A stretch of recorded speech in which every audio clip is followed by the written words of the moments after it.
Teman-teman sekalian, pada malam ini kita akan bermuhasabah dan merenungkan tentang satu hal yang saya kira tidak ada yang tidak akan terlibat emosi ketika membahas tentangnya. Satu tema yang bagi saya pribadi, tema yang sangat emosional. Mau dibuat poster kayak gimana pun, mau diistilahkan dengan judul apapun, tetapi ketika ada kata ibu dan ayah, maka itu akan langsung menyentuh sisi-sisi emosional kita semua. Karena tidak ada satupun di antara kita yang ada di rumah Allah ini, bahkan di bumi ini, yang tidak punya ayah dan ibu. Bahkan yang tidak mengenal ayah dan ibunya sekalipun, tetapi sejatinya Allah Subhanahu wa Ta'ala tidak menjadikan dia dari batu. Dan dia tumbuh menjadi dewasa seperti saat sekarang ini juga bukan karena dia tumbuh secara otodidak sendiri. Jadi kalau kita merasa saya tidak kenal ayah saya tidak kenal ibu saya misalnya, dan mungkin gak ada di sini, kalaupun ada, maka sesungguhnya ayah ibu kita itu adalah mungkin bukan yang melahirkan kita, tetapi yang membesarkan kita dan berkorban untuk itu. Maka saya kira tema tentang birrul walidain, uququl walidain, berbakti dan durhaka kepada kedua orang tua adalah secara pribadi tema yang paling emosional. Tema yang semua kita mengalaminya. Dan biasanya tema ini akan diwarnai dengan penyesalan. Bukan diwarnai dengan rasa syukur, tetapi penyesalan lebih besar dari rasa syukur itu. Kita bersyukur Allah Subhanahu wa Ta'ala memberikan kita orang tua. Orang tua kita mungkin sebagian besar di sini orang tuanya muslim. Dan sebagian besar juga orang tuanya adalah orang tua yang bertanggung jawab, yang habis-habisan buat anaknya. Tetapi ada yang lebih besar dari sekedar rasa syukur itu, yaitu penyesalan. Penyesalan karena kita belum sampai hari ini menunaikan hak orang tua kita. Atau lebih penyesalan lagi kalau kenyataannya salah satu atau kedua orang tua kita itu telah tiada, sehingga hampir tidak punya lagi kesempatan bagi kita untuk membaktikan diri dan membalas jasa-jasa mereka. Maka teman-teman sekalian, tadi salah satu guru saya juga, adik saya juga, beliau adalah Bilal Attaqi. Itu sama-sama pakai Attaqi bukan karena keluarga, karena bahasa Instagram. Bilal Attaqi tadi alhamdulillah beliau sedang silaturahim ke saya di Bandung dari Riau, mengimami kita sholat maghrib dan membacakan ayat yang paling jelas tentang berbakti kepada kedua orang tua. Tapi bedanya beliau suaranya lebih powerful. Kalau saya kan suaranya agak-agak gak jelas gitu ya, kayak habis musim hujan terus becek gitu. Kalau ini suaranya tuh padang pasir, panas dan gahar. Mudah-mudahan tetap membuat kita makin sadar gitu. Ternyata di dalam Al-Quran ayat tentang berbakti kepada orang tua itu luar biasa. Maka untuk itu teman-teman sekalian, mari kita hadirkan hati kita hadirkan perasaan kita buang dulu nih ego kita untuk sejenak aja. Kalau kita susah banget ngebuang ego di hadapan orang tua kita, maka hari ini orang tua kita tidak ada bersama kita sebagian besarnya. Coba buang dulu ego itu. Kita benar-benar memuhasabahi dan mentadaburi tentang tema orang tua ini dengan hati yang bersih. Buang semua rasa sakit hati tentang orang tua kita. Buang semua tentang unek-unek di dalam diri kita terhadap orang tua kita. Hari ini kita hanya ingin mencari tahu tentang betapa lemahnya, betapa zalimnya kita kepada orang tua kita, tanpa berbicara sedikit pun tentang kesalahan orang tua kita, karena emang itulah pantasnya. Allah Subhanahu wa Ta'ala sendiri tidak mengatakan di dalam ayat tadi tentang dosa orang tua, kesalahan orang tua. Murni Allah mengatakan tentang kewajiban anak dan dosa anak kepada orang tua. Untuk itu mari kita ulangi lagi tadi ayat yang dibaca di sholat maghrib. Silakan buka mushaf, baik mushaf yang lembaran ataupun yang ada di HP. Surat Al-Isra, surat 17, Surat Al-Isra ayat 23. Kita baca bareng-bareng nih.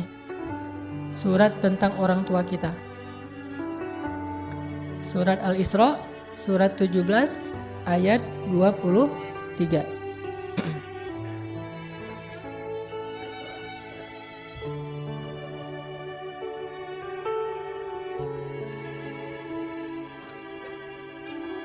Surat Al-Isra surat 17 ayat 23. A'udzu billahi minasy syaithanir rajim. Silakan.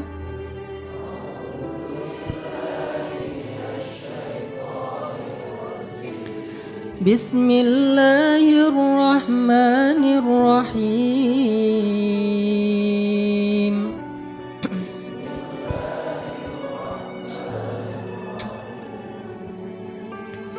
Wa qadha rabbuka alla ta'budu illa iyyahu wa bil walidaini ihsana.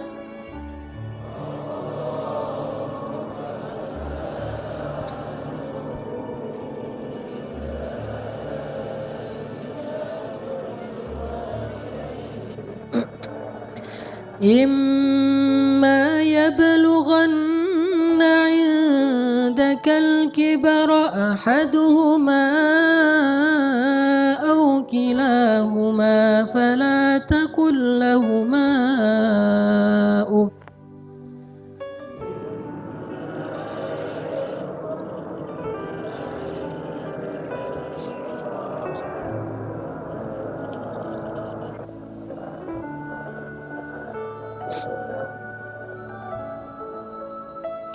إما يبلغن عندك الكبر أحدهما أو كلاهما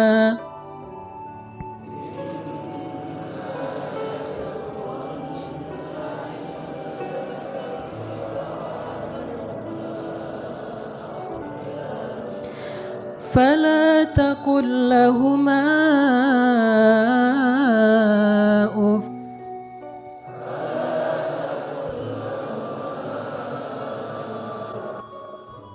ولا تنهرهما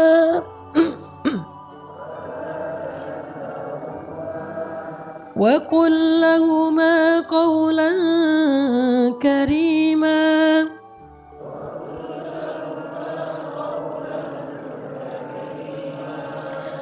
فلا تقل لهما أف ولا تنهرهما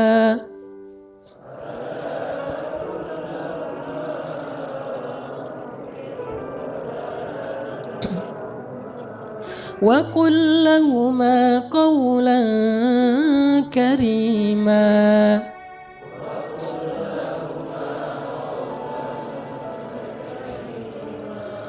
واخفض لهما جناح الذل من الرحمة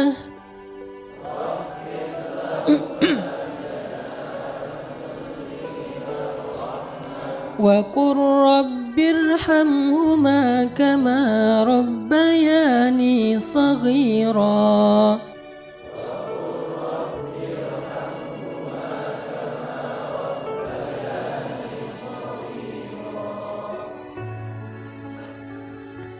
Dan Tuhanmu telah memerintahkan supaya kamu tidak menyembah selain Dia, dan hendaklah kamu berbuat baik kepada ibu bapakmu dengan sebaik-baiknya.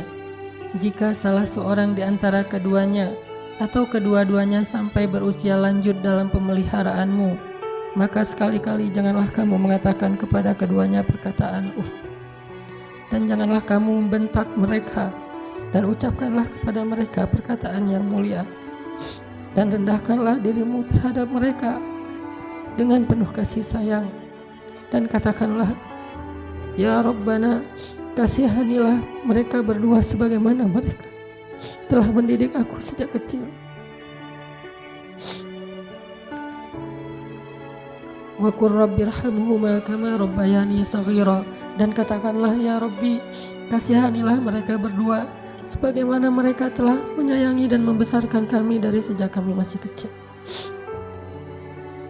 Teman-teman yang dirahmati Allah Subhanahu wa taala, coba kita renungkan, coba kita hitung selama kita hidup dan sadar bahwa kita hidup bersama orang tua kita tinggal di rumah orang tua kita makan hasil jerih payah dari ayah kita, hasil dari masakan ibu kita yang kadang dia tidak bercerita bahwa ketika memasak ikan buat kita, dia kena minyak yang panas, dia terbakar, dia mungkin capek, subuh-subuh, malam dia kurang tidur karena merawat adik kita yang masih bayi, tapi sebelum subuh dia udah harus bangun dan mempersiapkan segala sesuatu untuk kita. Dan tidak pernah mengeluh sama sekali di hadapan kita. Bahkan dia tidak mau mengeluh ketika kita menyakiti perasaannya. Coba renungkan dengan jujur, selama kita hidup bersama orang tua kita, berapa kali kita mengatakan uffin kepada kedua orang tua kita? Berapa kali kita bilang uff kepada ayah ibu kita? Padahal waktu itu ayah ibu kita belum merepotkan kita sama sekali. Sama sekali belum merepotkan kita. Justru kita yang merepotkan kedua orang tua kita. Dalam keadaan merepotkan mereka pun, coba hitung berapa kali kita menghardik, mencela, atau menyela pembicaraan mereka. Berapa kali kita mengatakan kalimat-kalimat membantah uffin kepada orang tua kita. Padahal kita yang sedang dalam tanggungan mereka dan merepotkan kehidupan mereka. Merepotkan ayah kita, merepotkan ibu kita, tapi bisa-bisanya kita dalam keadaan kayak gitu mengatakan uffin kepada mereka berdua. Lalu bayangkan bagaimana kalau mereka yang suatu saat atau mungkin sekarang sedang agak sedikit mengganggu privasi kita, kenyamanan hidup kita, dengan mulai ada sedikit keluhan-keluhan, mungkin tulangnya mulai sering sakit-sakitan, mungkin dia sering harus dibawa ke rumah sakit, mungkin karena jarang dijenguk oleh anaknya, dia sering telepon, sering SMS, mungkin dia caper. Kalau dalam keadaan yang dia sudah semakin lemah, dan lemah itu hasil perjuangannya untuk kita, makanya akhirnya dia menjadi lemah, jadi sakit-sakitan, semua itu adalah bukti dari pengorbanannya untuk kita. Kalau dalam keadaan kayak gitu, maka akan seberapa sering lagi kita mengatakan uffin terhadap orang tua kita. Makanya Allah Subhanahu wa taala dengan tegas mengatakan, kalau keduanya dalam pemeliharaan kalian. Artinya apa? Sekarang berbalik. Dulu kalian berada dalam pemeliharaan mereka. Mereka sabar. Dulu kalian dalam keadaan pemeliharaan mereka, dalam keadaan ditanggung hidupnya oleh mereka, mereka tidak pernah mengeluh. Lalu ketika Allah membalik menguji kalian, gak lama, tidak selama ketika kalian dipelihara oleh mereka, apakah kalian akan sabar sesabar mereka? Maka Allah mengatakan fala taqul lahuma uffin. Jangan pernah menyakiti perasaan mereka dengan mengatakan uffin. Teman-teman sekalian, coba hitung dalam sehari atau mungkin setahun ini sejak Ramadan kemarin, berapa kali kita bilang uff kepada orang tua kita? Kalau yang gak punya orang tua, berapa kali kita bilang uff semasa hidup orang tua kita, terutama di masa-masa terakhir hidupnya, saat kita harus menanggung beban sakitnya, pengobatannya, lemahnya, dan berbagai macam masalah yang sering Allah ujikan kepada mereka. Berapa kali kita bilang uff? Hitung itu, maka sebanyak itulah dosa-dosa kita kepada orang tua. Gak usah bilang durhaka yang besar, uff saja itu durhaka. Kenapa dianggap durhaka? Karena dosa besar itu tidak dilihat dari jenis dosanya, tetapi juga dilihat kepada siapa dosa itu dilakukan. Mengatakan uff kepada teman mungkin hanya dosa kecil, tetapi mengatakan uff kepada ayah kita, apalagi ibu kita, itu dosa yang tidak terhingga jumlah besarnya. Sampai Allah Subhanahu wa taala menggandeng perintah ini sama dengan perintah untuk mentauhidkan Allah Subhanahu wa taala. Coba kita renungkan, kita hitung. Sebanyak itulah kita akan coba untuk menghitung dosa-dosa kita. Sambil kita merenungkan, sambil kita menghitung, coba kita ulang-ulang ayat ini. Surat Al-Isra ayat 23. Bismillahirrahmanirrahim. Silakan.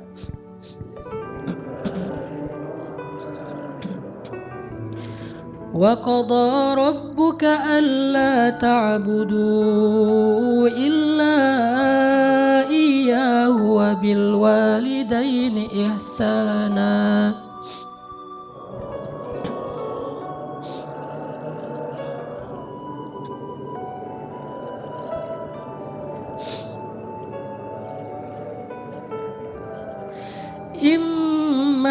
يبلغن عندك الكبر أحدهما أو كلاهما فلا تقل لهما أف.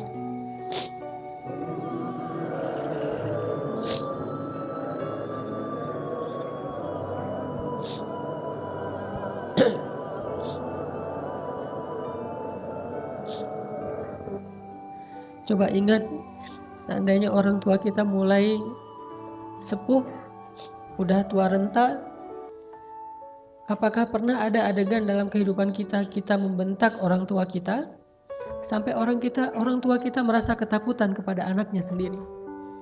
Orang tua kita nggak berani untuk mengatakan keinginannya, ingin dibuatkan atau ingin dimasak, ingin dibelikan satu masakan kesukaan dia.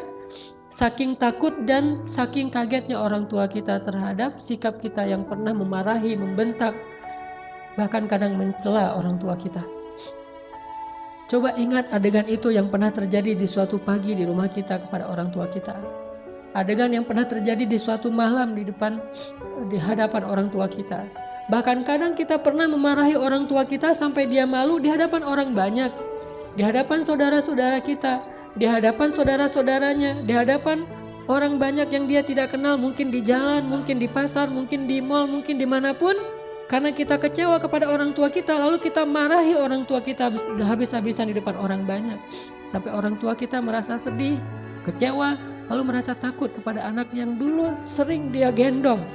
Anak yang dulu dikecup keningnya, tetapi ketika anak ini merasa sudah mampu, sudah punya segalanya dan orang tuanya dalam keadaan lemah, dengan sombong dia membentak orang tuanya. Dengan sombong dia memarahi orang tuanya tanpa pernah peduli dan tidak pernah lagi ingat bagaimana dulu dia diperlakukan oleh ayah ibunya.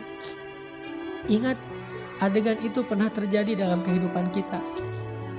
Kalau kita merasa kita tidak pernah melakukan itu, mungkin kita adalah seorang pelupa.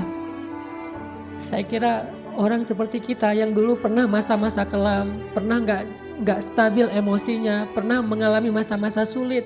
Saya kira semua kita pernah ngalamin masa ketika kita benar-benar menyakiti perasaan ayah dan ibu kita. Kita buang semua jasa mereka, lalu kita mengatakan kalimat-kalimat yang seolah-olah kita adalah anak yang tidak pernah mendapatkan kebaikan dari orang tua kita. Ayah kita diam ketika dimarahi oleh kita, dan dia tidak pernah mengatakan, dulu kamu pernah seperti ini tapi saya sabar. Dulu saya habis-habisan berkorban untuk kamu, saya korbankan semuanya, saya siang malam mencari nafkah untuk kamu. Ayah kita tidak pernah mengatakan itu di hadapan kita. Dia tetap sabar menanggung semua ucapan-ucapan dan bentakan dari anaknya. Apalagi ibu kita. Apakah dia mengandung kita 9 bulan hanya untuk ketika kita lahir lalu membentaknya? Dia mengandung kita 9 bulan dalam kepayahan, gak bisa duduk, gak bisa tidur, gak bisa berdiri, jalan kemana-mana berat. Apakah hanya untuk melahirkan seorang anak yang congkak, sombong, yang kemudian membentak ibunya hanya karena kesalahan kecil yang dilakukan ibunya? Ingat, adegan itu pernah terjadi dalam kehidupan kita. Lalu coba baca perintah Allah.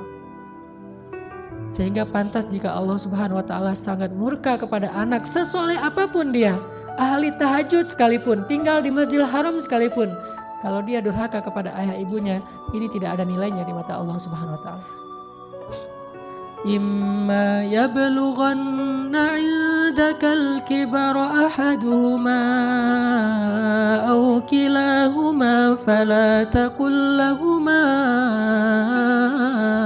uff.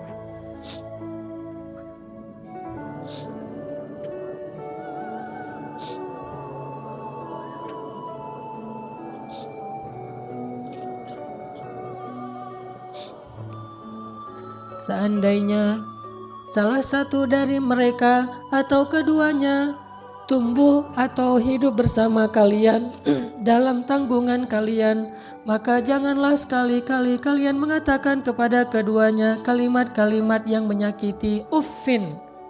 Allah larang kita untuk mengatakan itu. Lebih baik kita tidak pernah sholat sunnah sekalipun kalau kita masih bisa tetap menjaga lisan kita kepada orang tua, daripada kita menjadi ahli ibadah tetapi kita tidak mampu menjaga lisan kita dari menyakiti orang tua kita. Fala taqul lahumā uffin wa la tanharhumā. Silakan.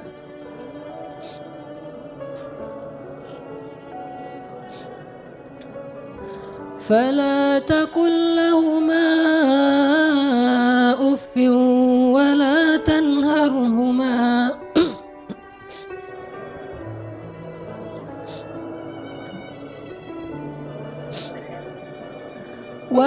تنهرهما وقل لهما قولا كريما.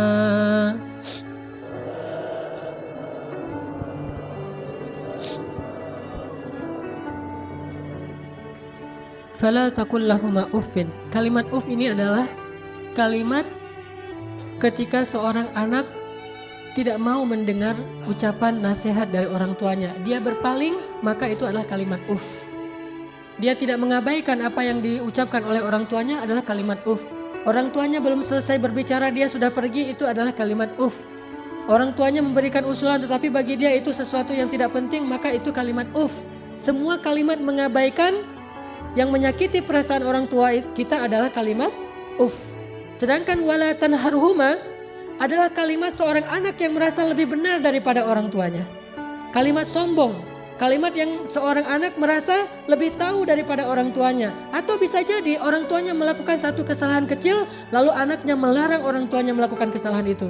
Ibu, jangan malu-maluin saya di depan umum. Ayah gak usah seperti itu. Melarang orang tuanya melakukan sesuatu yang menurut dia tidak pantas, itu termasuk wala tanharhuma. Jangan larang dia, biarkan dia melakukan apa yang dia kehendaki selama itu bukan dosa besar. Bahkan apalagi urusan-urusan sepele di rumah tangga kita, mungkin dia melakukan sesuatu yang gak berkenan bagi kita. Katakanlah misalnya dia memakai baju yang menurut kita tidak selalu pantas. Katakanlah dia beradab dengan adab yang tidak terlalu kita senangi. Jangan larang dia, tetapi ajaklah dia bicara yang baik-baik. Jangan pernah melarang dia melakukan sesuatu yang membuat dia merasa disalahkan, yang membuat dia merasa sensitif, karena semua itu masuk wala tanharhuma. Terus apa yang harus kita lakukan? Wa qul lahuma qawlan karima. Katakan kepada keduanya ucapan yang karim, ucapan yang mulia. Bagaimana ucapan yang mulia? Disertai dengan senyum dari anaknya, dengan suara yang lemah lembut, dengan tetap menjaga perasaan orang tuanya. Itulah qaulan karimah. Tapi kalau kita mengucapkan kalimat yang paling benar sekalipun, bahkan tentang perintah Allah sekalipun, kita bilang kepada orang tua kita, atau kita larang orang tua kita dari berbuat satu kesalahan. Misalnya ibu kita membicarakan tentang orang lain, dia menggibah karena dia tidak paham bahwa itu dosa. Dia menggibah, dia tidak pernah ngaji seperti kita, karena gak punya waktu sebanyak kita, dia sibuk mengurus kita. Suatu saat dia menggibah tentang saudaranya, tentang keluarga, tentang orang lain. Maka jangan larang dia dengan cara yang membuat dia merasa sakit hati, membuat dia merasa tersinggung. Walaupun dia salah dan kita yang benar, kita mengatakan kalimat yang baik, yaitu kalimat yang ibu jangan menggibah orang lain, ibu itu dosa besar dan seterusnya, yang membuat dia sedih, itu termasuk wala tanharhuma. Terus apa yang harus kita katakan? Katakan qaulan karima. Pilih kalimat yang paling baik yang bahkan belum pernah kita ucapkan semasa hidup kita. Bahkan kepada pacar kita, istri kita, suami kita, orang yang paling kita cintai pun kita belum pernah katakan kalimat sebaik itu. Katakan itu kepada orang tua. Mereka lebih berhak dapat kalimat yang terbaik dari anaknya. Siapa suami kita? Sehingga kita memilih kata-kata yang paling santun untuknya, tapi kita tidak menyedekahkan kata-kata itu untuk orang tua kita. Siapa istri kita? Pengorbanan apa yang sudah diberikan istri kita? Dia hanya datang dalam kehidupan kita karena melihat situasi kita, melihat diri kita, melihat kepribadian kita, hasil dari perjuangan orang tua kita. Harta kita yang sudah mapan, pekerjaan kita yang sudah jelas, kemudian penampilan kita yang menarik. Semua ini hasil pengorbanan orang tua kita, lalu istri kita mengambil manfaat darinya. Siapa dia untuk kita lebih dahulukan daripada ayah ibu kita? Apalagi orang yang bukan siapa-siapa dalam kehidupan kita, tidak ada hubungan apapun selain pertemanan, yang kemudian kita menyebutnya sebagai kekasih kita. Apakah dia lebih berhak mendapatkan qaulan karima daripada ayah ibu kita? Makanya Allah mengatakan wa qul lahuma qaulan karima. Selalu tersenyum ketika berbicara kepada orang tua kita, bahkan dalam kondisi ketika kita tidak nyaman perasaannya, dalam kondisi kecewa sekalipun, dalam kondisi tersinggung sekalipun, kita berhak untuk tersinggung, tetapi kita tidak berhak untuk mengekspresikannya di hadapan orang tua kita. Wajar manusia tersinggung, wajar manusia kecewa, tetapi kita tidak berhak sama sekali mengekspresikan kekecewaan itu di hadapan orang tua kita. Kenapa? Allah katakan wa qul lahuma qaulan karima wa la tanharhuma. Jangan tunjukkan rasa tidak senang kalian kepada mereka. Apalagi kalau orang tua kita sudah mulai pikun. Banyak kesalahan yang dia akan lakukan. Dia datang kepada kita, kita punya budaya di keluarga bersama istri kita dan anak-anak kita. Dia datang dan melakukan hal-hal yang tidak sesuai dengan budaya di rumah kita. Kalau ayah kita seorang laki-laki yang perokok misalnya, maka dia merokok di sembarang tempat, lalu dia tidak pakai asbak, dia buang puntung rokoknya atau mungkin debu dari rokok itu di mana-mana. Karena kita merasa bahwa rumah kita tidak punya budaya seperti ini, kita marah kepada orang tua kita. Tetap jangan marahi dia, wala tanharhuma. Jangan cela dia, jangan marahi dia, kata Allah SWT. Walaupun dia melakukan kesalahan sekalipun. Ibu kita juga demikian, mungkin dia sering tersinggung dengan menantunya, yaitu pasangan kita. Dengan suami kita, dengan istri kita, tetap walaupun ibu kita yang salah, jangan kita menghardik dia, wala tanharhuma. Tetapi kita minta istri kita, suami kita untuk lebih bersabar kepada mertuanya. Walaupun yang salah adalah mertua, itu yang Allah maksud, wala tanharhuma. Jangan pernah, jangan abaikan apa yang dia ucapkan. Jangan cela dia walaupun dia berbuat kesalahan, tetapi waqul lahuma qaulan karima. Ucapan yang paling baik yang sekali kita ucapkan membuat hati orang tua kita merasa bahagia dan senang. Orang tua kita memang kadang butuh nafkah dari anaknya, tetapi itu bukan yang terpenting bagi mereka. Memang kadang mereka telepon kita di akhir bulan meminta dikirimin uang, tetapi itu bukan yang inti dalam kehidupan mereka. Yang paling mereka rindukan dari anaknya adalah ketika anak itu bisa datang, mencium tangan orang tuanya, tersenyum kepada orang tuanya, diam ketika orang tuanya bicara, sangat santun terhadap orang tuanya, melebihi santunnya dia kepada seorang yang paling dia hormati di antara manusia, kepada seorang ustadz yang dia kagumi, kepada seorang atasan yang dia hormati, kepada seseorang yang dia segani karena kebijaksanaannya, karena kearifannya, maka orang tua jauh lebih penting dari mereka semuanya. Maka teman-teman sekalian, coba kita renungkan, ternyata jelas sekali ayat ini mengajarkan cara kita berbakti kepada orang tua, kepada ibu kita, kepada ayah kita. Tapi ada yang bagi saya luar biasa setelahnya. Ada kalimat di ayat 24 yang kita coba baca. Wakhfid lahuma janahaz zulli minar rahmah. Silakan.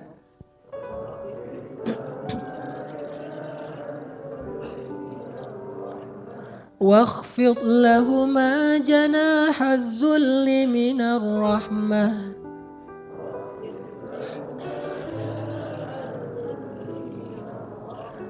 Wa qur rabbirhamhuma kama rabbayani shaghira.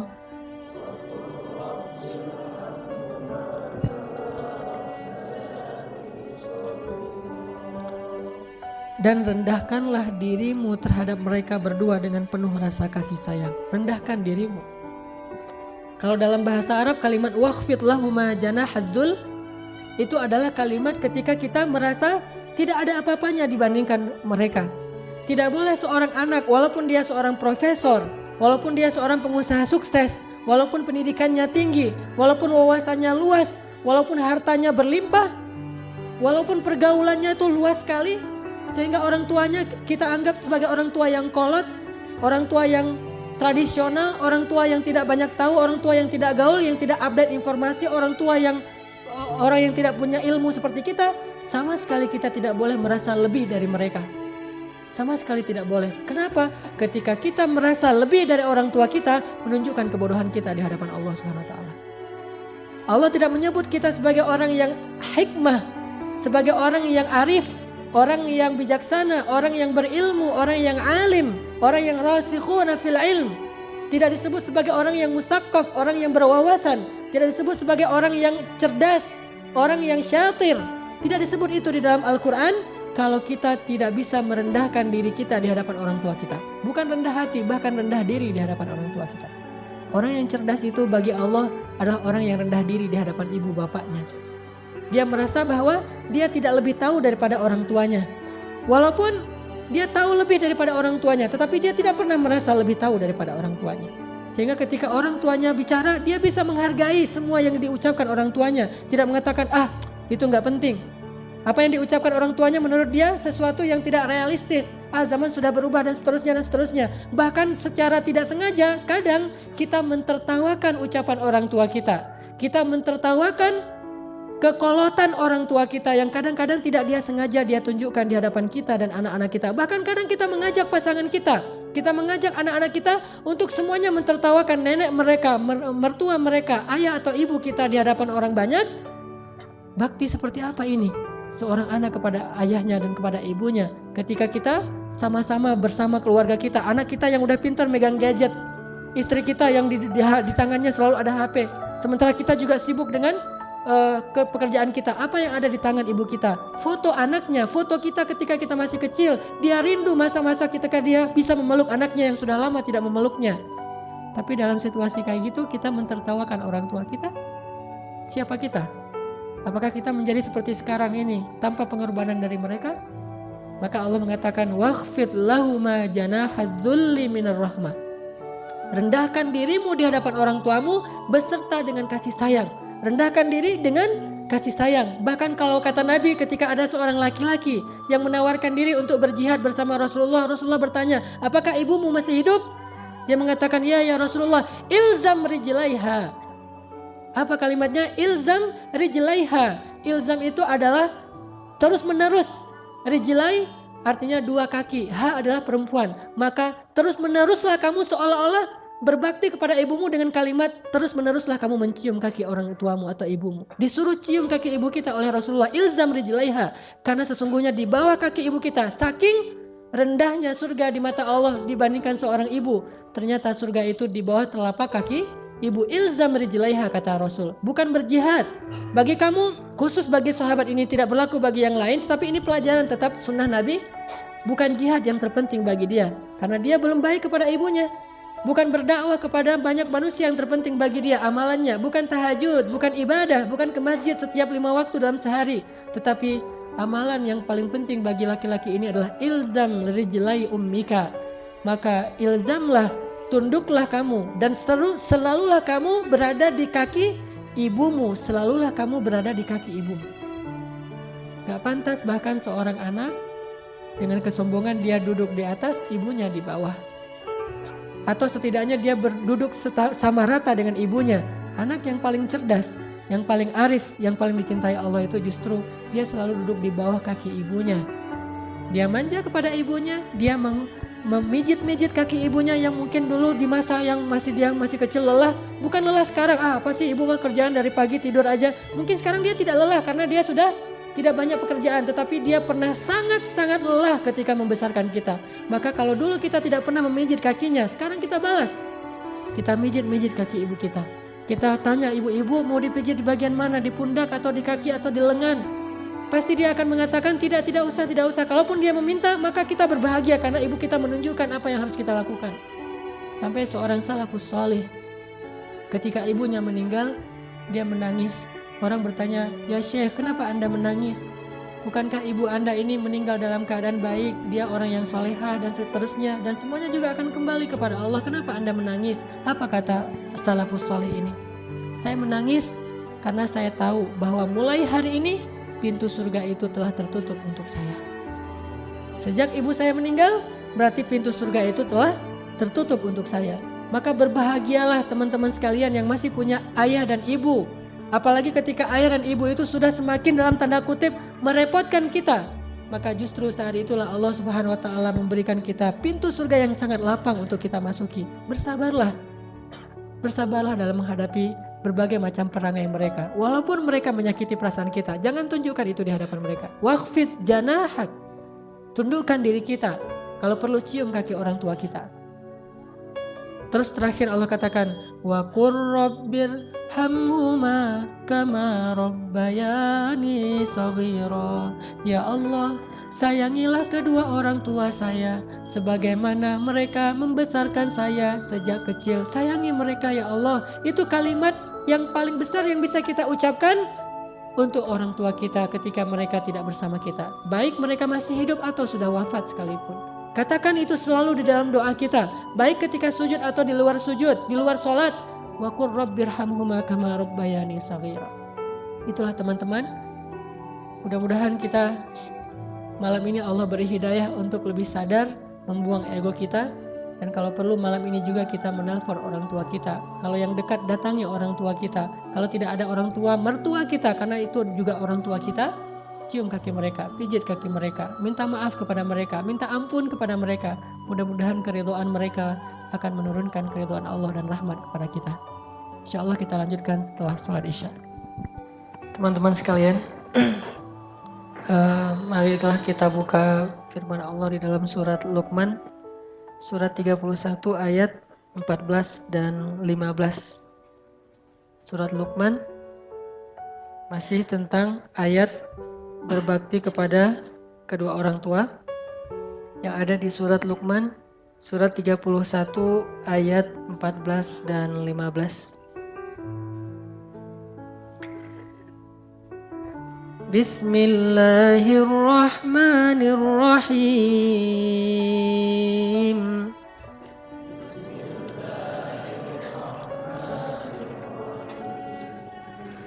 ووصينا الإنسان بوالديه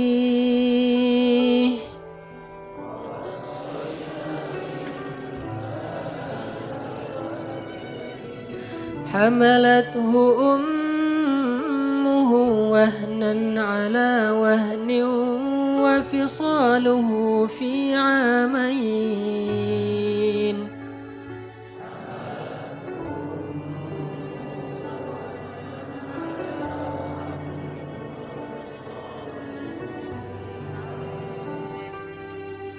أن اشكر لي ولوالديك إلي المصير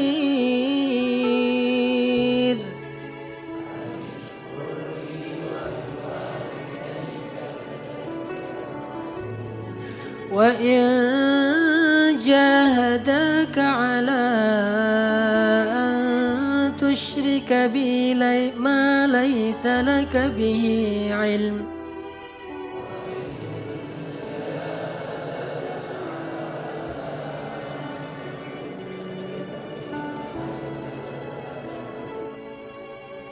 على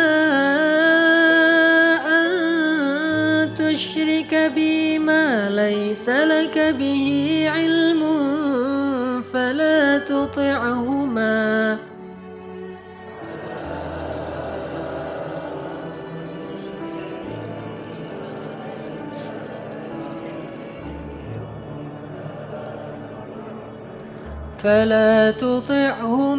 وصاحبهما في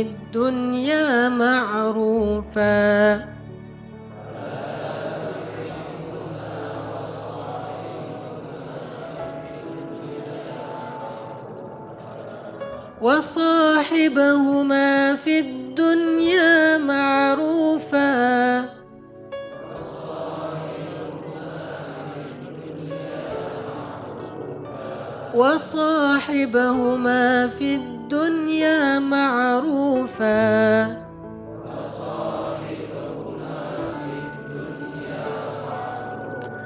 وصاحبهما في الدنيا معروفا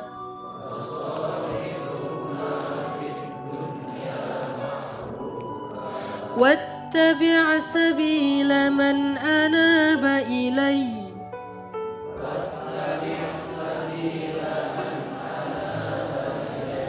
ثم إلي مرجعكم فأنبئكم بما كنتم تعملون.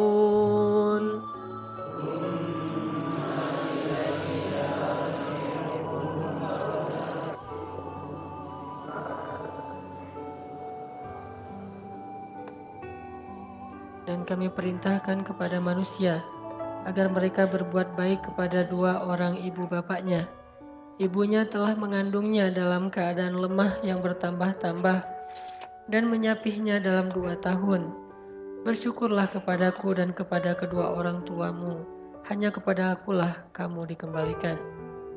Dan jika keduanya memaksa kamu untuk mempersekutukan aku dengan sesuatu yang kamu tidak punya ilmu tentangnya, maka janganlah sekali-kali kamu mengikuti keduanya, tetapi tetaplah temani keduanya di dunia dengan baik.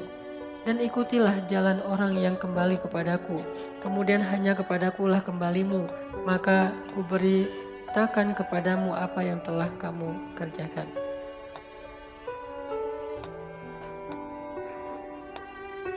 Teman-teman sekalian, di dalam ayat 14 Allah Subhanahu wa taala menyinggung sedikit sekali tentang jasa ibu kita kepada kita.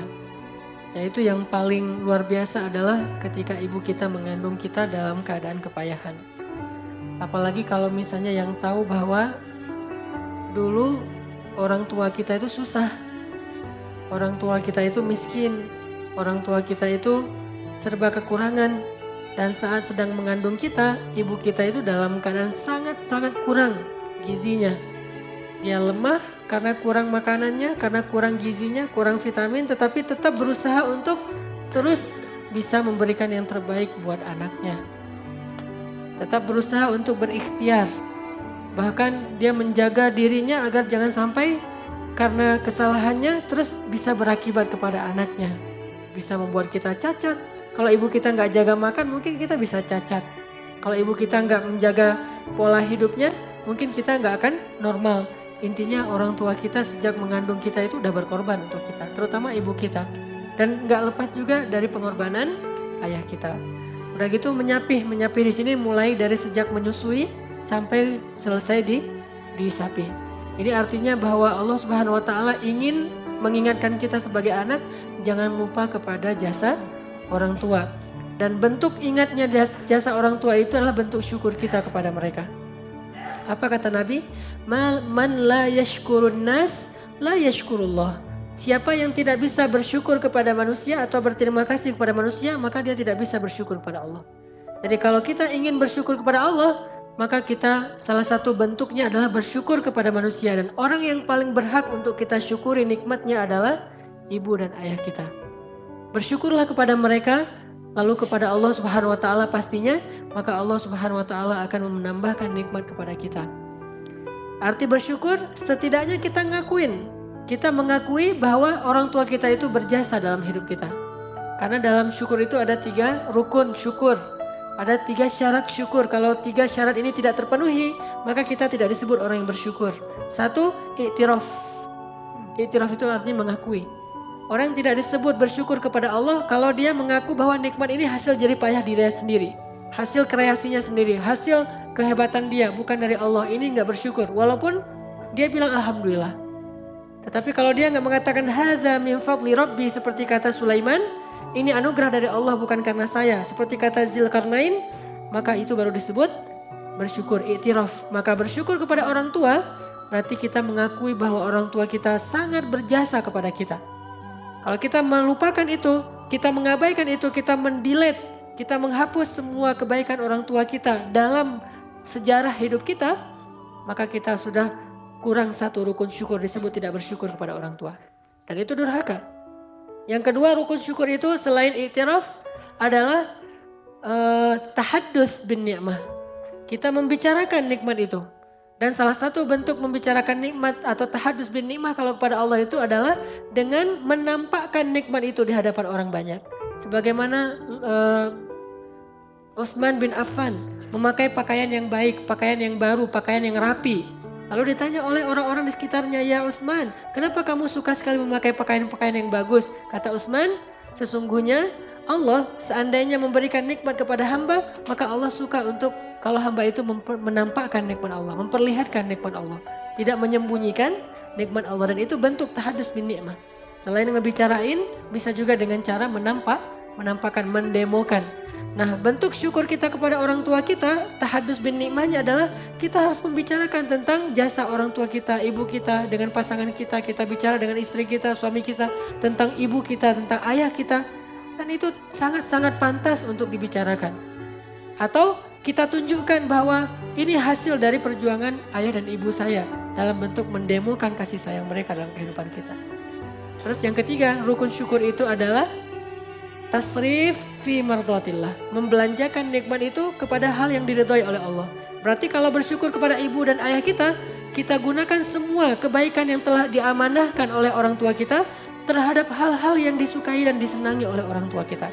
Sehingga kalau orang tua kita, ibu kita mengandung kita, menyusui kita, memberi kita vitamin sampai kita menjadi sehat, IQ kita bagus, kita cerdas, lalu semua itu membuat kita menjadi sombong, bahkan mencela orang tua kita, ini tidak masuk rukun syukur, tidak tasrif fi mardatillah, tidak membelanjakan nikmat itu kepada hal yang diinginkan oleh pemberinya. Maka kalau kita sadar bahwa kita dapat semua jasa dari orang tua kita, kemudian kita mengekspresikannya dalam bentuk demo kehidupan kita, maka yang terakhir adalah kita mencoba untuk menggunakan semua potensi baik dan nikmat itu ke dalam hal-hal yang diridhoi oleh orang tua kita. Ini syukur, kata Allah. Terus di ayat 15 Allah katakan, kalau keduanya memaksa kamu, jahadak. Memaksa itu ada yang dengan cara baik. Kalau dengan cara baik itu namanya bukan maksa, membujuk. Yang namanya memaksa itu dengan cara yang tidak baik, dengan membentak, dengan memukul, dengan mengancam. Siapa yang diancam dan disakiti oleh orang tuanya sendiri? Ibrahim. Qala araghibun anta an alihati ya Ibrahim. Hai Ibrahim, kenapa kamu benci sekali dengan Tuhan-Tuhanku ya Ibrahim? La illam tantahi la arjumannaka wahjurni maliya. Kalau kamu gak berhenti ya Ibrahim, aku rajam kamu. Gimana dirajam? Diikat di pohon kurma, kemudian dilemparin rame-rame sama dengan batu. Ya Ibrahim, kalau kamu tidak berhenti, aku rajam kamu. Atau pergilah kamu, terusir dari negeri Irak sejauh-jauhnya. Apa kata Ibrahim? Ibrahim berkata, Qala salamun alaik. Ini teladan kita, Nabi Ibrahim. Qala salamun alaik. Salam. Kalimat yang baik kepada ayahnya yang udah mengancamnya, yang udah menyiksanya, yang udah membakarnya, lalu mengusirnya. Dalam keadaan terusir dari rumahnya, dari negerinya bersama istri tercinta Sarah. Ibrahim mengatakan, salamun alaik ya abati. Salam bagimu hai abati, semoga ayah selamat, semoga ayah selamat. Ya abati, lima ta'budu ma la yasma' wa la yubsir wa la yughni anka syai'a. Masih menggunakan bahasa yang karimah, bahasa yang lembut. Ya abati. Dalam bahasa Arab memanggil ya abi itu sudah lembut, tetapi ini lebih lembut dari ya abi, yaitu ya abati. Ya abati, padahal ayahnya memanggil Ibrahim bukan ya bunayya, bukan anakku tersayang, tapi ya Ibrahim, panggilan yang kasar sekali. Lalu ancaman yang sangat luar biasa, diusir, disakiti, disiksa, termasuk diserahkan kepada Namrud untuk dibakar. Ayahnya memfitnah Ibrahim, tetapi panggilannya ya abati inni akhafu an yamassaka adzabun minar rahman. Wahai ayahku tersayang, aku khawatir ayah nanti akan diazab oleh Allah karena dosa-dosa ini. Wahai ayahku, dengan panggilan yang lembut. Ketika diancam dia mengatakan, Qala salamun alaik. Salam. Semoga ayah tetap selamat, semoga ayah selamat. Kemudian Qala salamun alaik. Sa'astaghfiru laka rabbi innahu kana bi hafiya. Ya Allah, ampunkanlah ayah saya. Ya Allah, ampunkanlah ayah saya. Terus mendoakan ayahnya. Wa a'tazilukum. Terpaksa aku harus meninggalkan kalian dengan apa yang kalian sebah, dan aku akan menghadapkan diriku kepada Allah. Gak sama sekali menyakiti perasaan ayahnya. Gak sama sekali mengatakan ya kafir. Padahal ayahnya seorang penyembah berhala, bahkan yang membuat berhala itu untuk disembah, lalu mengajarkan kaumnya cara menyembah berhala buatannya sendiri. Azar. Kenapa dia tidak mengatakan wahai orang yang paling kafir? Yang lain kafir, kamu yang paling kafir. Kamu yang membuat Tuhan-Tuhan palsu, lalu kamu mengajarkan ritual cara menyembah Tuhan palsu. Kamu juga ikut memimpin menjadi imam mereka dalam menyembah Tuhan yang palsu. Ya kafir. Tidak. Ya abati salamun alaik. Wahai ayahku tersayang, keselamatan bagimu. Sa'astaghfiru laka rabbi. Aku akan meminta ampun untukmu wahai ayah. Dia pergi meninggalkan ayahnya dengan sedih. Bukan sedih karena berpisah saja, tetapi sedih belum bisa membawakan hidayah untuk ayahnya. Inilah seorang anak yang paling berbakti pada orang tua. Makanya kata Allah, wa in jahadak, Mungkin kita datang ke Masjid Al-Latif. Orang tua kita curiga. Yang dulunya anak saya pulang kuliah langsung pulang ke rumah. Yang dulunya anak saya kalau saya telepon lagi di mana, lagi jalan sama temennya. Sekarang dia sering pulang malam gara-gara ngaji di masjid. Yang pengajiannya ayah kita atau ibu kita belum tahu seperti apa. Mereka takut dengan berbagai macam isu di televisi, apalagi habis kejadian di Paris dan seterusnya, dengan munculnya ISIS dan seterusnya. Ayah dan ibu kita merasa khawatir, dan kadang-kadang ekspresi kekhawatirannya itu agak mengganggu kita, menyakiti perasaan kita, menghalang-halangi kita. Belum disuruh untuk kafir, baru dilarang untuk mengaji, belum dilarang untuk menyembah Allah.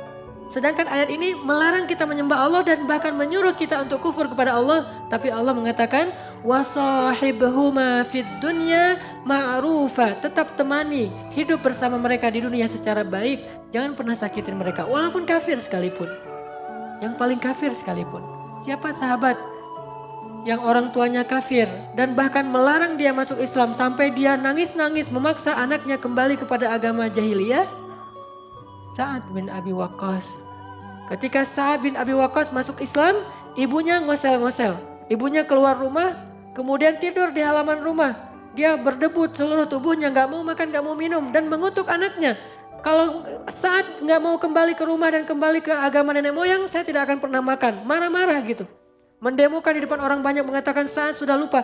Lihat Sa'ad, sejak dia bergaul dengan Muhammad, dia jadi durhaka kepada ibunya. Dulu Sa'ad itu gak akan pernah bisa membiarkan saya kayak gini. Sekarang Sa'ad menjadi anak yang durhaka, dituduh dengan tuduhan-tuduhan macam-macam. Tetapi Sa'ad datang dan mengatakan, ya ibu, masuklah. Saya tidak akan masuk, kamu anak durhaka, mencela ibu saya, ibumu dan nenek moyang orang tuamu.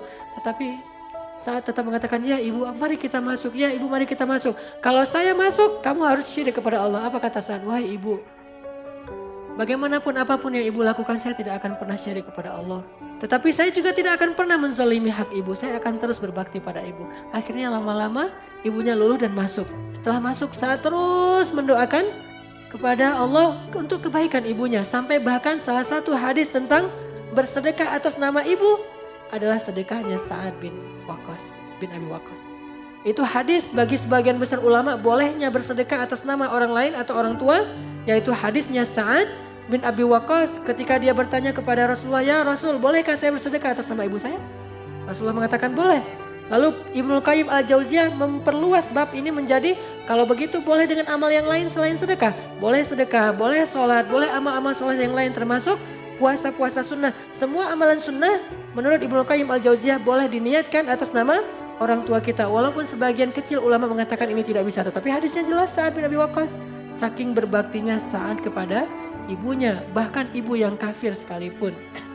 Tetapi akhir ceritanya alhamdulillah dengan seizin Allah, ibunya kemudian mendapatkan hidayah. Begitu juga dengan Abu Bakar As-Siddiq. Yang ayah dan ibunya belum beriman. Tetapi ketika Abu Bakar bisa menghadap Rasulullah dengan penuh pengharapan, dalam keadaan sangat akrab dengan Rasulullah, apa yang pertama diminta Abu Bakar? Ya Rasulullah, ajaklah ibu saya untuk masuk Islam. Mudah-mudahan dengan ajakanmu ibu saya mendapatkan hidayah. Itu yang terus difikirkan oleh Abu Bakar. Karena bakti seorang anak yang paling besar kepada orang tuanya adalah membawa hidayah ke dalam hati orang tuanya. Bukan sekedar memberi senyum, walaupun itu sangat-sangat penting yang seperti awal saya bahas tadi. Bukan sekedar menafkahikan, walaupun itu tanggung jawab yang sangat besar bagi kita. Tetapi ada yang lebih penting dari semua itu adalah membawa hidayah kepada keluarga kita. Ayah dan ibu kita dengan doa, dengan akhlak, dengan kesabaran, dengan kesantunan kita kepada orang tua kita. Sehingga orang tua kita akan bertanya, di mana kamu ngaji wahai anak? Nak, kamu ngaji di mana? Kenapa akhlak kamu sudah berubah menjadi jauh lebih baik sekarang? Sudah makin bagus, sudah semakin indah, semakin berbakti pada orang tua. Maka kita mengajak orang tua kita untuk sama-sama mengaji dan belajar tentang agama Allah. Teman-teman sekalian, ada satu hadis penting nih dari Rasulullah SAW tentang berbakti pada orang tua. Kata Nabi, siapa yang ingin dipanjangkan umurnya dan diluaskan rezekinya, hendaklah ia berbakti kepada kedua orang tua dan menyambung silaturahim. Siapa yang ingin dipanjangkan umurnya, dilapangkan rezekinya, hendaklah berbakti kepada orang tua dan bersilaturahim. Bersilaturahim kita tahu, menyambung yang terputus. Lalu berbakti kepada orang tua. Ternyata berbakti kepada orang tua kita itu adalah syarat untuk diberikan umur yang panjang. Arti umur yang panjang, bisa umur benar-benar Allah tambah secara durasi waktu, bisa berarti umur kita yang panjang itu artinya kehidupan kita itu sangat bahagia sepanjang hidup. Tidak ada yang sia-sia. Karena orang yang pendek umur dalam bahasa Arab itu artinya orang yang hidup lama tetapi tidak ada kebaikan. Umur yang panjang, rezeki yang lapang. Sehingga kalau kita merasa bahwa pekerjaan kita mulai banyak masalah, usaha-usaha kita mulai merugi, lalu kita mencari-cari penyebab faktor ini kenapa usaha saya rugi, mungkin karena salah di marketing, mungkin karena salah di sini, kita evaluasi sekian banyak hal, tetapi jangan lupa yang pertama bukan itu, tetapi evaluasi dulu hubungan kita dengan Allah kemudian kepada orang tua. Bagaimana hubungan kita dengan Allah? Karena dari Allah lah sumber rezeki kita. Lalu bagaimana dengan orang tua? Karena orang tua kita lah pintu rezeki. Kalau sumbernya telah memberikan kepada kita rezeki tapi pintunya kita ditutup, tetap kita nggak akan mendapatkan rezeki itu. Kalau kita punya masalah di kantor kita, datang kepada ibu dan ayah kita. Kalau kita punya masalah di kampus dan di sekolah kita, kenapa nilai saya anjlok? Kenapa saya susah belajar? Atau bahkan nggak punya semangat belajar sama sekali, datanglah kepada ayah dan ibu kita. Kalau kita punya masalah keluarga, suami istri atau anak, datanglah kepada ayah ibu kita. Kalau kita punya masalah pribadi, datanglah kepada ayah ibu kita. Karena di sanalah Allah Subhanahu wa Ta'ala titipkan kebahagiaan kita di dunia dan di akhirat. Umur dan rezeki. Apapun masalah kita, datang dulu kepada orang tua sebelum kita mengevaluasi hal-hal yang lain. Sebelum kita mengevaluasi cara belajar kita, atau les kita, atau pekerjaan kita, atau karir kita, atau kesalahan-kesalahan kita yang lain yang sifatnya teknis, yang pertama yang harus kita evaluasi adalah bagaimana hubungan kita dengan orang tua kita. Udah berapa lama kita tidak datang kepada orang tua kita? Udah berapa lama kita tidak telepon orang tua kita? Termasuk masalah jodoh sekalipun. Kalau orang tua kita belum meridhoinya atau orang tua kita meminta jatah waktu, maka niatkan itu sebagai bentuk mungkin adalah bakti kita kepada orang tua kita yang terakhir sebelum kita nanti akan terbelah hati kita dengan pasangan kita. Dikasih waktu sebulan, 2 bulan, setahun, 2 tahun untuk lebih banyak berbakti kepada ibu dan ayah kita sebelum hati kita terbagi dengan orang yang kita cintai. Itu kesempatan kita. Maka turuti keinginannya. Kalaupun kita ingin agar lebih cepat, maka percepatlah pernikahan kita itu tanpa menggores hati orang tua kita. Tidak akan berkah pernikahan yang disertai dengan rasa tidak ridho dari orang tua kita. Mungkin dia tetap akan menjadi saksi atau akan menikahkan kita, tetapi tidak dengan kelapangan dada. Ridho orang tua itu luar biasa. Ada masalah sedikit, pertama sholat, karena kita memperbaiki hubungan dengan Allah. Kedua, telepon ayah dan ibu kita. Dan saya mengalami itu luar biasa, kemudahan-kemudahan yang Allah berikan dalam hidup saya beberapa saat yang lalu, karena saya masih punya ayah dan ibu. Dan saya merasa ketika sejak terakhir ayah saya meninggal, kehidupan saya itu banyak sekali ujian. Lalu saya mencoba untuk memuhasabahi diri saya. Oh, ternyata mungkin saya belum terlalu dekat, belum terlalu banyak berbakti kepada mertua saya. Saya coba memperbaiki hubungan saya dengan mertua. Setelah memperbaiki hubungan dengan mertua, ternyata Allah bukakan lagi kebaikan-kebaikan dan kemudahan dalam urusan hidup saya. Kalau bukan karena doa ibu saya, mungkin saya tidak akan bertahan lama di Mesir. Saya pernah cerita beberapa kali bagaimana saya berangkat ke Mesir tanpa modal sama sekali. Di kantong saya itu nggak ada uang sepersen pun. Satu-satunya modal saya adalah doa dari ibu saya yang mengantarkan saya ke bandara. Dan yang membuat saya sedih, tanpa saya ketahui ternyata saat di bandara itu adalah saat terakhir saya bertemu dengan ibu saya. Dan tidak akan bertemu lagi, kecuali mudah-mudahan harapannya bertemu di surga. Kenapa? Ketika saya berangkat ke Mesir, 4 tahun berselang kemudian ibu saya menjadi korban tsunami dan meninggal dunia. Dan alhamdulillahnya yang saya syukuri, seminggu sebelum terjadi tsunami, alhamdulillah Allah gerakkan hati saya sehingga saya telepon ibu saya. Saya ngobrol panjang lebar, itu telepon yang paling panjang antara saya dengan ibu saya seminggu sebelum terjadi tsunami. Dan saya masih terngiang-ngiang nasihat dari ibu saya. Di sini ada adik saya, dia tahu hari-hari terakhir, saat subuh terakhir bagaimana keadaan ibu saya, yang beliau biasanya tuh habis sholat subuh itu cuma berdoa sebentar kemudian sibuk dengan urusan rumah. Tapi hari itu alhamdulillah habis sholat subuh ibu saya tidak berhenti berzikir. Terus sampai terjadi gempa. Dari azan subuh sampai jam 9 kurang lebih terjadi gempa, beliau dalam keadaan terus berzikir dan alhamdulillah meninggalnya dalam keadaan tenggelam atau kena tsunami, dan itu salah satu meninggal yang mendapatkan pahala syahid. Tetapi ada hal yang perlu saya ambil pelajaran di sini. Bagi kita yang masih punya orang tua, jangan berpikir bahwa kita akan bisa menemani mereka dalam waktu yang lama. Kita tidak tahu usia kita atau usia orang tua kita. Selagi ada kesempatan, raih pintu surga itu. Karena ketika mereka sudah kembali kepada Allah, berarti saat itu juga pintu surga telah ditutup dari jalan orang tua kita. Teman-teman, ayo malam ini juga kita telepon orang tua kita, minimal kita SMS orang tua kita, kalau bisa menemui, kita temui orang tua kita, sehingga kita bisa meminta maaf dan ampun di hadapan orang tua kita. Pastinya banyak sekali kesalahan-kesalahan yang pernah kita buat. Kalau kita mau tahu gimana beratnya jadi orang tua, bagi yang sudah menikah dan punya anak sekarang ngerasain gimana susahnya jadi orang tua. Saya ngerasain gimana beratnya jadi seorang ayah. Padahal kehidupan saya jauh lebih nikmat ketimbang ayah saya dulu. Ayah saya berangkat ke tempat kerja, beliau tukang pangkas. Beliau berangkat pagi-pagi, pulang malam dengan mengendarai sepeda yang berjarak sekitar 12 km setiap hari. Pulang balik 24 km naik sepeda ontel. Naik sepeda setiap hari. Hujan, panas, dingin, dan beliau tidak punya jas hujan. Sehingga kalau hujan ya sudah hujan. Kehujanan pulang ke rumah dalam keadaan basah kuyup, paling-paling yang beliau tutup, dan saya masih ingat yang sering beliau lakukan tuh kalau lagi hujan besar hanya menutup kepala dengan kain kantong kresek. Cuma itu pelindung dari hujan, yang lain semuanya kehujanan sepanjang jalan. Padahal kehidupan beliau jauh lebih sulit. Saya aja yang sudah lebih nyaman, kemana-mana mungkin bisa pakai kendaraan roda 4, bisa kendaraan roda 2, terserah saya. Dan jarak bekerjanya tidak terlalu jauh, kemudian pekerjaannya bukan memangkas, bukan yang berdiri terus, gampang dihormati orang, dikasih makan dan seterusnya. Tapi merasakan betapa beratnya menjadi seorang ayah. Terus gimana perasaan ayah saya yang jauh kehidupannya lebih sulit dari saya. Maka sekarang rasakan pengorbanan orang tua kita melalui apa yang sekarang kita rasakan menjadi seorang ayah dan ibu. Mudah-mudahan itu akan membuka hati kita. Ternyata pengorbanan mereka itu luar biasa dan kita aja yang gak sadar. Mudah-mudahan teman-teman semuanya bisa mengambil manfaat dari muhasabah ini.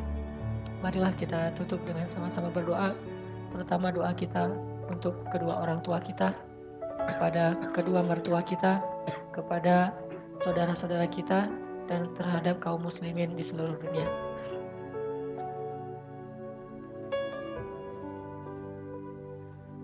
Dan juga di sini ada saudara kita yang sedang sakit orang tuanya, yaitu Bapak Haji Undang Misdan bin Sukarta, sedang dirawat di Rumah Sakit Boromeus dalam keadaan sedang sakit keras. Mudah-mudahan Allah Subhanahu wa taala meringankan, mengangkat, menyembuhkan penyakitnya, lalu memberikan pahala dengan ujian sakit ini berupa ampunan dosa dan diangkat derajatnya dan diberikan kesabaran baik bagi beliau maupun bagi keluarganya. A'udzu billahi minasy syaithanir rajim. Bismillahirrahmanirrahim. Alhamdulillahi rabbil alamin. Alhamdulillahi rabbil alamin hamdan yuwafi ni'amahu wa yukafi'u mazidah. يا ربنا لك الحمد كما ينبغي لجلال وجهك الكريم وعظيم سلطانك. Alhamdulillah, segala puji bagi Allah. Alhamdulillah, atas limpahan nikmat Allah. Alhamdulillah, atas nikmat hidayah. Alhamdulillah, atas nikmat iman.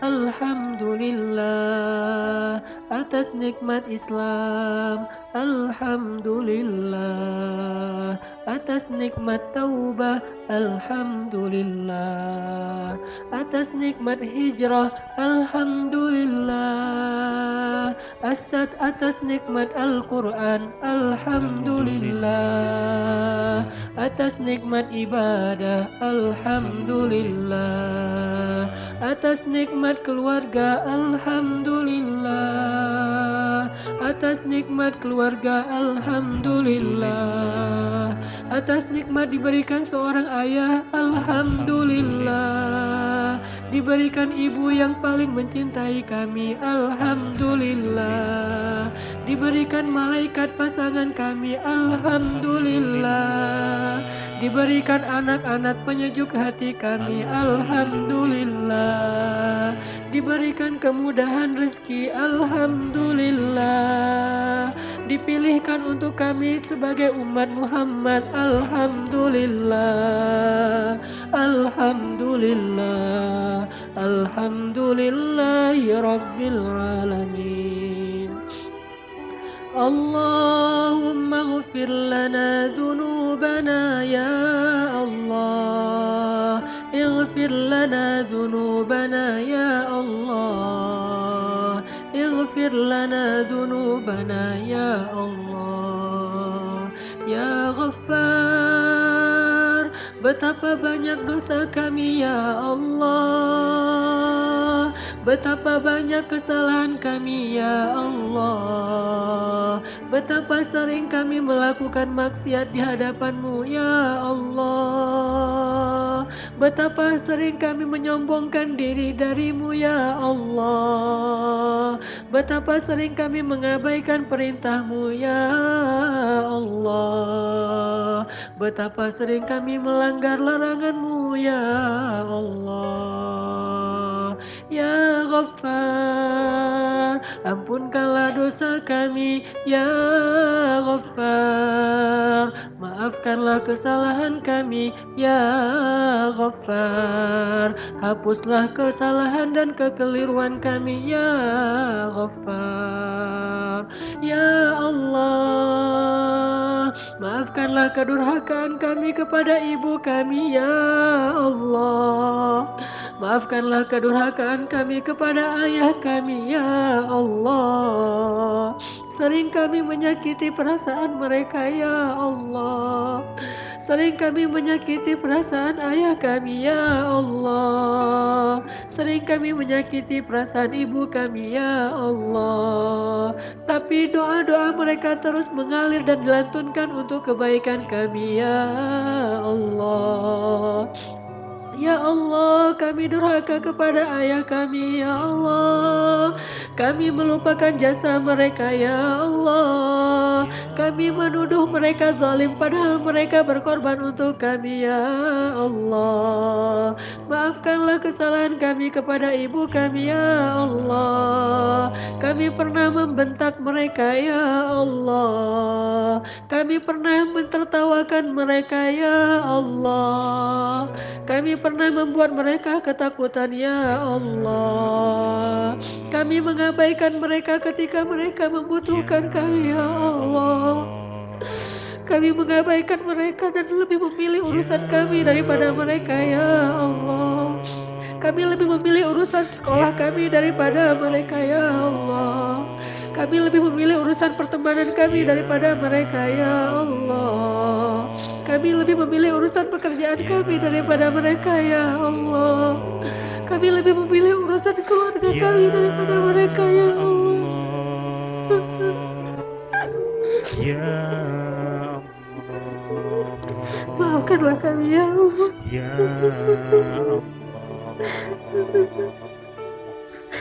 Maafkanlah kami ya Allah. Kami lebih memilih kesenangan kami ya Allah. Kami pura-pura sibuk padahal kami tidak terlalu sibuk ya Allah. Kami pura-pura tidak ada waktu padahal kami punya banyak waktu luang untuk hal lain ya Allah. Kami membiarkan mereka sakit sendiri dan hanya dirawat oleh seorang pembantu ya Allah. Kami hanya menelpon dari kejauhan dan tidak mendatangi mereka ketika mereka butuh kami ya Allah. Maafkan kami ya Allah. Bahkan ketika mereka wafat kami tidak datang untuk mensalati mereka ya Allah. Ketika mereka wafat kami tidak memandikan mereka ya Allah. Padahal ketika nafas terakhir mereka hembuskan hanya kami yang mereka ingat ya Allah. Ya Allah.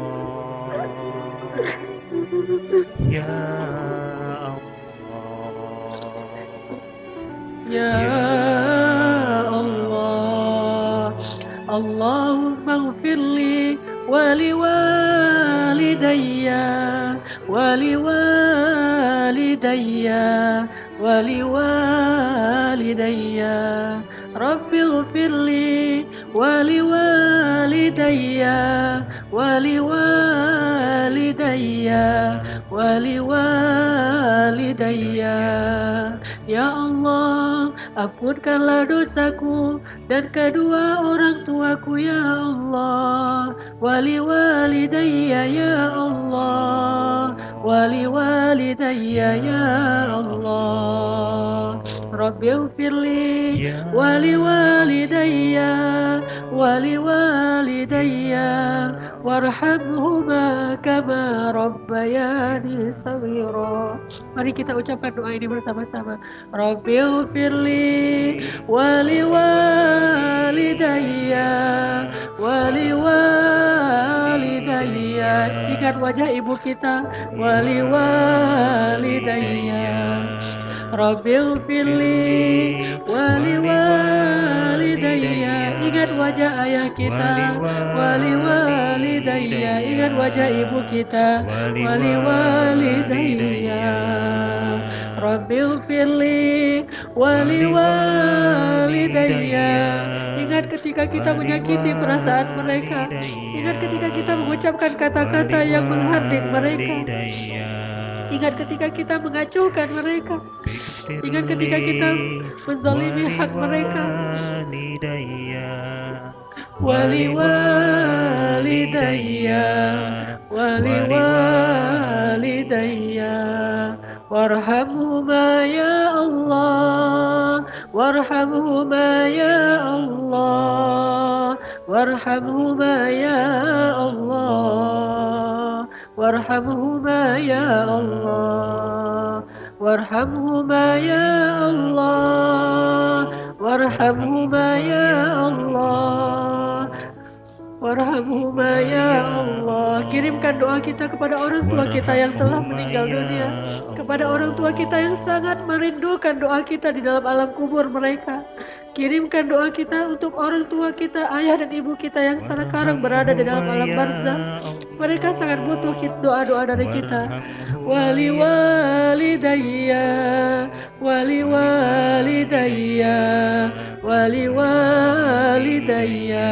Ayo kita doakan bersama-sama. Rabbi ighfirli wali walidayya wali walidayya wali walidayya. Rabbi ighfirli wali walidayya. Mudah-mudahan doa kita akan mengangkat derajat orang tua kita. Mudah-mudahan doa kita akan membahagiakan orang tua kita di kuburnya. Mudah-mudahan doa kita akan menggugurkan dosa-dosa orang tua kita. Wali walidayya wali walidayya wali walidayya warhamhuma ya Allah, warhamhuma ya Karim, warhamhuma ya Rahim, warhamhuma ya Rabbal Alamin. Rabbi ighfirli wali walidayya wali walidayya wali walidayya warhamhuma ya Allah, warhamhuma ya Karim, warhamhuma ya Rahim, kama rabbayani saghira. Allahumma ighfirli wa liwalidayya warhamhuma kama rabbayani saghira. Rabbana hab lana min azwajina wa dhurriyyatina qurrata a'yun waj'alna lil muttaqina imama. Ya Allah, jadikanlah kesalahan-kesalahan kami kepada orang tua kami tidak lagi terulang kepada anak-anak kami ya Allah. Kedurhakaan kami kepada ayah ibu kami tidak lagi terulang kepada anak-anak kami ya Allah. Jangan Engkau jadikan kekasaran sifat kami kepada orang tua kami ditiru oleh anak-anak kami kepada kami ya Allah. Anugerahkanlah kepada kami anak-anak yang berbakti kepada kedua orang tuanya ya Allah. Rabbana atina fid dunya hasanah wa fil akhirati hasanah wa qina adzabannar. Subhanakallahumma wa bihamdika asyhadu an la ilaha illa anta astaghfiruka wa atubu ilaik. Assalamualaikum warahmatullahi wabarakatuh.